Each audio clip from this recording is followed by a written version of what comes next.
everyone. So you're in the military and you just got orders that you have to relocate to the DC metro area. Congratulations.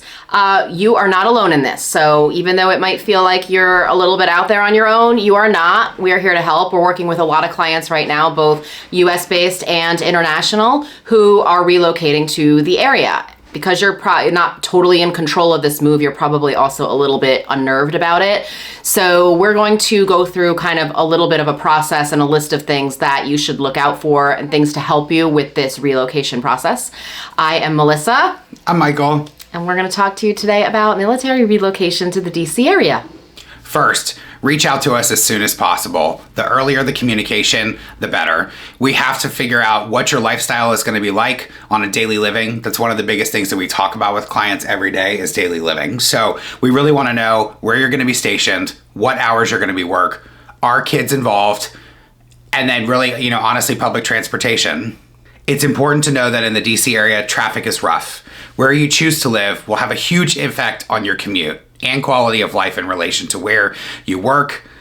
There are many public transportation options though, and we want to discuss those options with you and determine your comfort level with public transport prior to casting a house search. Whether you choose to wait until you're in the area to purchase a home or you do it at a distance virtually, earlier the communication, the better. Definitely. Second, it is possible to buy a home from a distance. We have helped plenty of military families relocate from a distance. How did we do this? We just recently had a client who purchased a home virtually over WhatsApp and FaceTime while he was stationed in Algeria. It really was a smooth process. And the floors needed to be redone, right? Yeah, they did. Yeah, so we managed that too. Yeah, we met a contractor, one of our contractors at the condo, helped him to have the floors replaced before he arrived, so that when he got there, everything was done for him. It really is possible to do this virtually. Yep, and he moved right in. Yep, and we managed every step of the process for him. We took care of everything for him and made sure it was all coordinated. Plenty of communication, plenty of video chat, and it went smoothly. So, and there's definite pros and cons to buying a home virtually. Obviously, the con is the fact that you're not seeing the home, and that can be a little bit unnerving for people.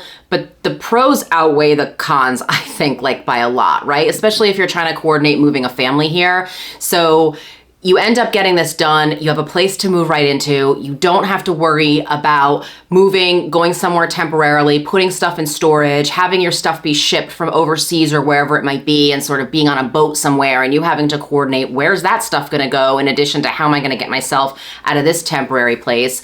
You can also get your kids immediately enrolled in school, which is also helpful because you can come here and get started on day one, send those kids off to school, and then you guys can unpack the house and get your life together, essentially. Our clients that we're working with now actually are temporarily located on base in Maryland, which is not where they're going to ultimately end up. And they were trying to figure out what to do because it's September and they were like, it's like a law. We have to have our kids in school. So they went to the local school district, which is not a nice school district, by the way. They're not nice people. And they slammed the door in their face and just said, you're not really a resident here, so no. And she's like, what am I supposed to do with my kids? They're legally supposed to be in school. So this also helps you because it gets you an address and you can get them enrolled on day one. Third, it's really important to work with a local lender in this area because they understand the process. It is very competitive in the DC area and suburban markets, so we really want to make sure to hammer down on this with working with a local lender, especially because a lot of the listing agents have preconceived notions about the appraisal process with the VA loans, and so we want to help demystify that. It's really critical. So this market is very competitive, so we want to make sure that we help you to put your best foot forward. Yeah, and you might wonder why we're such sticklers about the local lender. And it's really because this market, you're probably going to know, there's large lenders that are heavily pushing, for your business. And there's times where that might be okay, but there's other times where it's not. So it's not like we're telling you 100% you have to switch from maybe who you've already established a relationship with, but definitely give a call to the few people we know locally who do VA loans amazingly, because in one case we had a lender that we often refer clients to save somebody $14,000 over what they had already been quoted, and they thought that the original quote that they had was a great deal. And so we just want to sort of be careful of those large lenders that kind of advertise their services to military. Yeah, and while we're on the conversation of money, our home inspector and our title company both give discounts for active duty and veteran military. So we really would love to help you save money. Right. All right, fourth, if condos are potentially on your radar as something that you're interested in, we just need to make sure that they are VA approved. There are ways to check that online and just make sure that they are. And they can sometimes do a spot approval, but it's better to kind of know what we're looking at before we go into it, just so that we don't set your expectations wrong or anything like that. And then the management company, as long as they keep all the documentation up to date, it's really not hard for them to keep the VA approval active and in process. So if condos are potentially part of your home search, just let us know that so that we can make sure to do that work up front. Yeah, especially for self-managed buildings.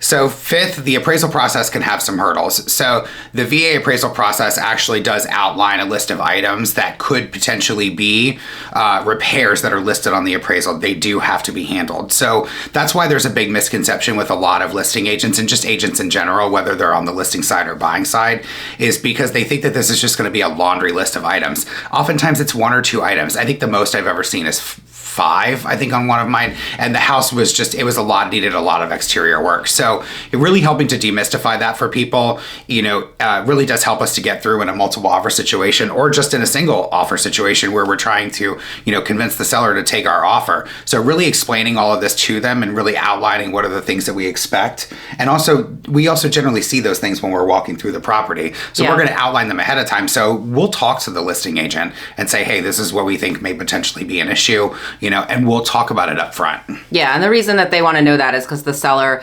the contract calls for the seller to fix it, and you can have the buyer fix it, but obviously that doesn't really protect you as a buyer because you might put money out on a repair for a house that you may not end up closing on. So that's a little risky. We never really recommend that.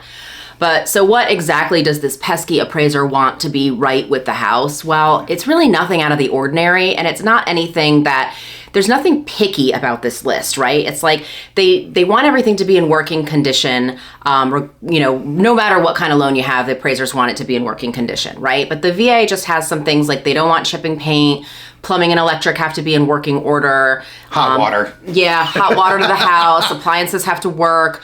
The roof has to have some usable life left to it. It can't just be like ready to completely be in immediate, need of repair or replacement. Yeah. A stairwell with 3 or more stairs has to have a handrail. Yeah. No chipping paint. Did we say no chipping paint? Yeah, we said no chipping paint. And then, essentially we have to talk to the listing agent about all of this and kind of educate them because a lot of them are sort of operating with this old mindset where there used to be a lot more comprehensive of a list, and it's just not like that now.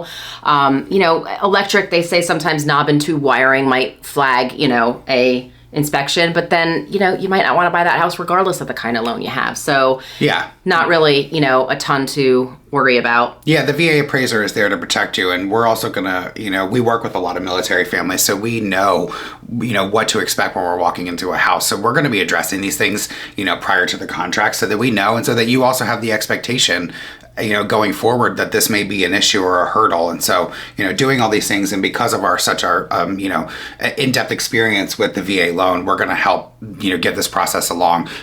All throughout this competitive market, we've worked with military families and gotten everybody under contract, and everybody's happy. So what happens after the appraisal repairs have been completed? So before the notice of value can be issued and the appraisal is considered cleared, the appraiser actually has to go back out and verify that the repairs have been done. Right. So, a critical component of this is we do have a little bit of a difference in the MAR, or Maryland Real Estate Contract, the Maryland Association of Realtors contract, where that there is a specified amount that the seller is willing to pay upfront in the contract, and then anything beyond that upfront amount, it actually becomes another negotiation. Mm-hmm. All right, and then last, we just want to talk a little bit about closing costs. So closing costs vary by jurisdiction. Maryland is actually the highest. They're like over 3% for closing costs. DC is closer to 3%, and then Virginia is probably the lowest at 2%. So you just want to kind of check that. Now your VA funding fee is going to vary depending on how much money you put down and a bunch of other price of the house and all of that. If you're using it first time, second time, all of those different details. You can actually check out like the chart on the VA website, which we highly recommend. The VA funding fee can be rolled into your loan, and that's actually one of the only things that can be rolled in. So sometimes we will refer to it as like a closing cost, and technically it is, but it can be financed. So you don't have to come up with, if you're looking at Maryland has 3% and then you've been told your funding fee's 2%, you don't have to come up with 5% just to cover the closing costs to get in. You can roll that 2% into the loan. Yeah. So. Yeah. And make sure you always reference the VA's website, not other websites. Don't go to the first through third Google ranking. Go to the VA website. You want to make sure that you're looking at the direct source of information. Right. All right. That was VA loans and military relocation. If you've got any questions, our contact info is coming next.